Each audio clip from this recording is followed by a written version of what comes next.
starting our study in the post-exilic period. We're going to be dealing with the book of Ezra today and the next several weeks.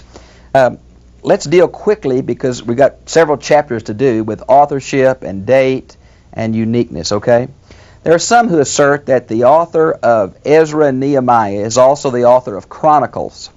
And though I think there is much similarity in style, I think we can attribute it to the writing style of the age. There are some idiosyncrasies to each book, and I think they're separate. Welcome to this Monday edition of the podcast. I'm Rebecca Muniz, and today we're beginning Dr. Bob Utley's Ezra, Return, Rebuild, Restore sermon series. This teaching is shared freely with believers around the world because of friends who support this ministry. If today's message blesses you, any gift before Friday, July 31st at midnight, no matter the amount, will unlock the full uncut videos of the entire series, including the message you're listening to now, along with Dr. Bob's accompanying commentary. You'll find the link in the description. Now, let's open up God's Word together. Now, the rabbis and Josephus have always regarded Ezra and Nehemiah as one book. The Masoretes, who put notes at the end of every book, do not put notes at the end of Ezra, but put notes for both Ezra and Nehemiah at the end of Nehemiah, which says they believe that in the middle of the 9th century. Now, the first one to split the two books that we know of and start the tradition was Origen in A.D. 185 to 223. And he was followed by Jerome in the Vulgate. Now, Jerome thought they were one book, but he made them two when he wrote the Vulgate.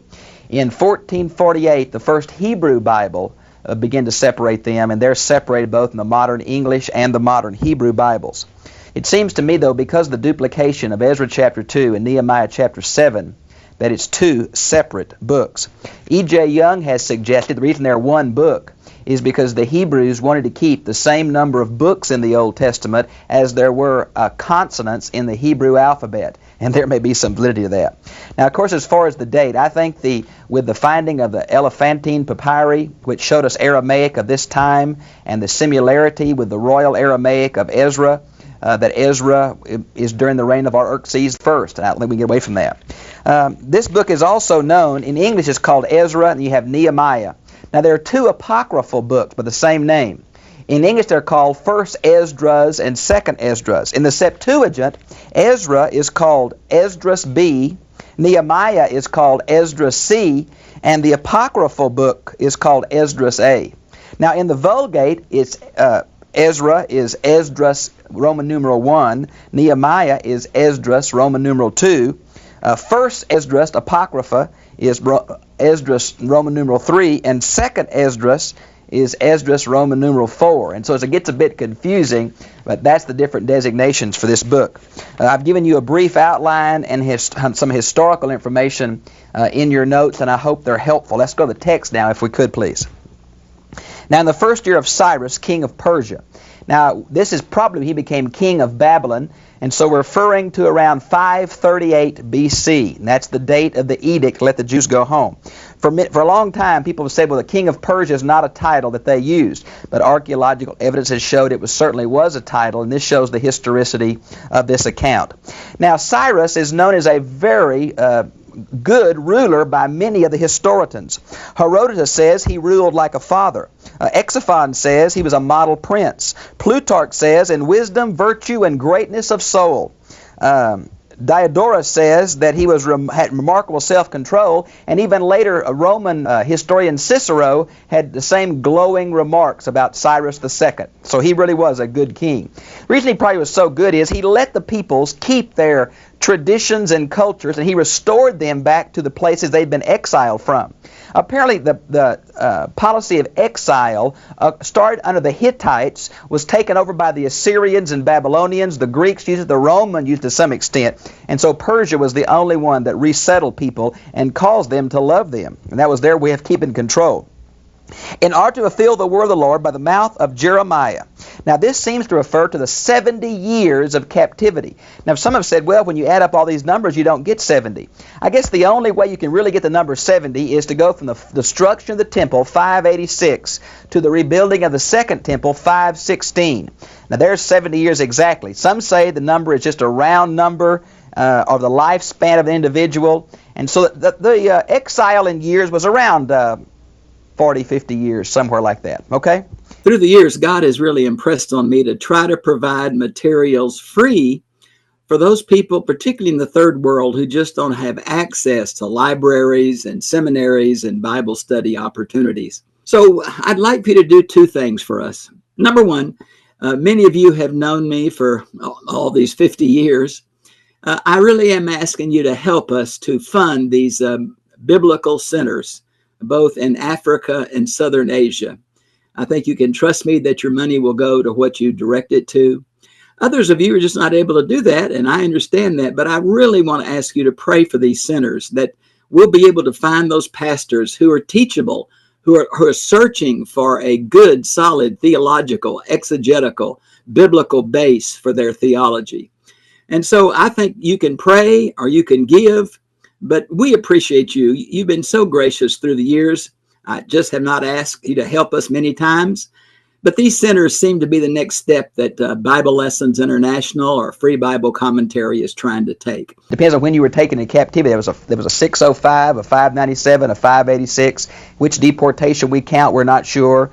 And of course, the decree was issued in 538. Now, these specific passages in Jeremiah are Jeremiah 25, 11 and 12, Jeremiah 29, 10, and Jeremiah 50, 18 and 19 refer to the 70 years of captivity. Okay?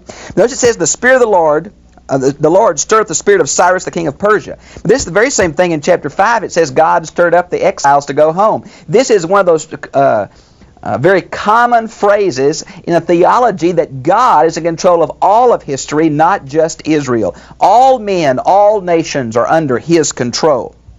So that He sent a proclamation throughout all His kingdom and also put it in writing. The word for writing here is a technical term for written postures.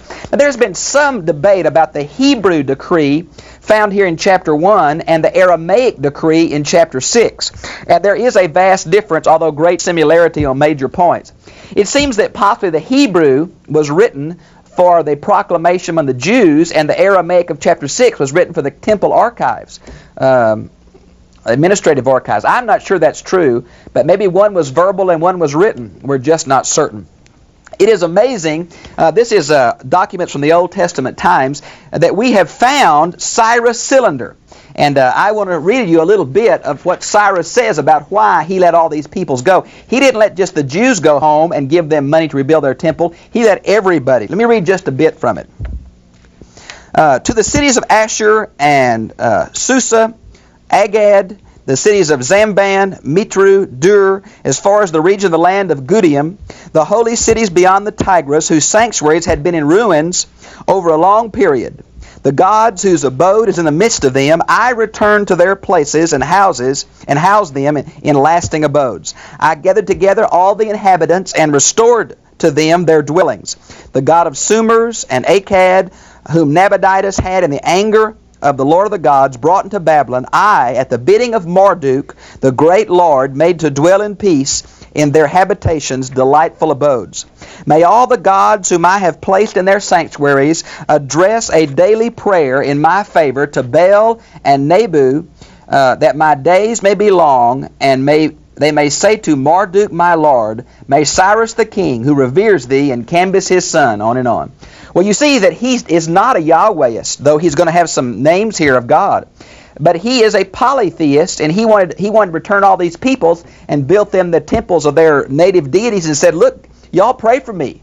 So he's really covering all the bases, if you please. Now, notice what it says in verse 2.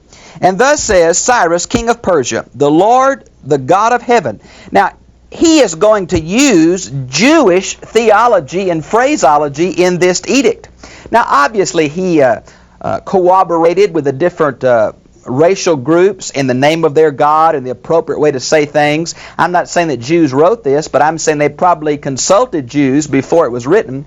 Now, this idea about the Lord, the God of heaven, isn't it ironical? The whole phrase is the Lord of heaven and earth. Isn't it funny that this little group of Jews going back to a destroyed temple is claiming that their God is the God of all the earth? That's exactly what they believe too. That monotheism is in place. Now, When it says the Lord God, by the way, Joseph, in his Antiquities of the Jews, chapter 11, verse 1, says the Jews showed Cyrus Isaiah 44:28 that mentions his name. Now, when I just read to you how superstitious he was and wanted all the gods' favor, it's obvious that the Jews were trying to show him that he was in the prophecy, and Cyrus certainly was excited about that. Has given me all the nations of the earth. Now, he attributed this to Marduk, but here he says to Yahweh.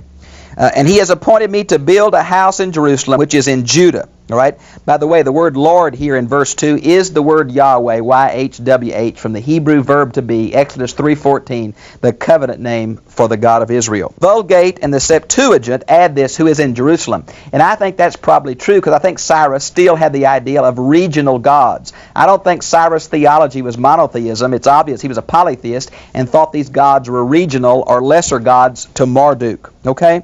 Now, verse 4. And every survivor. Now, some have said this refers to the exiles, the exiled who are returning home, which now become the remnant spoken of in Isaiah 10:20 and following. And some think it refers to the Jews who were not exiled, okay? Every survivor, at whatever place he may live, Jews that remained or the Jews in exile, both of the northern kingdoms and the southern kingdoms. Let the men of that place support him with silver and gold and goods and cattle, together with a free will offering for the house of the Lord, which is in Jerusalem. So here there's going to be support now from the temple treasury. They're going to give them the vessels of Yahweh's house that were found in the temples of Marduk and Nebo and Babylon. They're going to support the rebuilding of the temple, but they also want... Thank you for joining me on this Monday. It's a joy to walk through Scripture with you. This ministry continues because friends like you help make biblical teaching freely available around the world. If today's message ministered to you, remember that any gift before Friday, July 31st at midnight unlocks the complete, uncut Ezra, Return, Rebuild, Restore sermon series. The full video of today's message and Dr. Bob Utley's commentary to study alongside it. The link is in the description. Until next time, may the Lord bless you and keep you.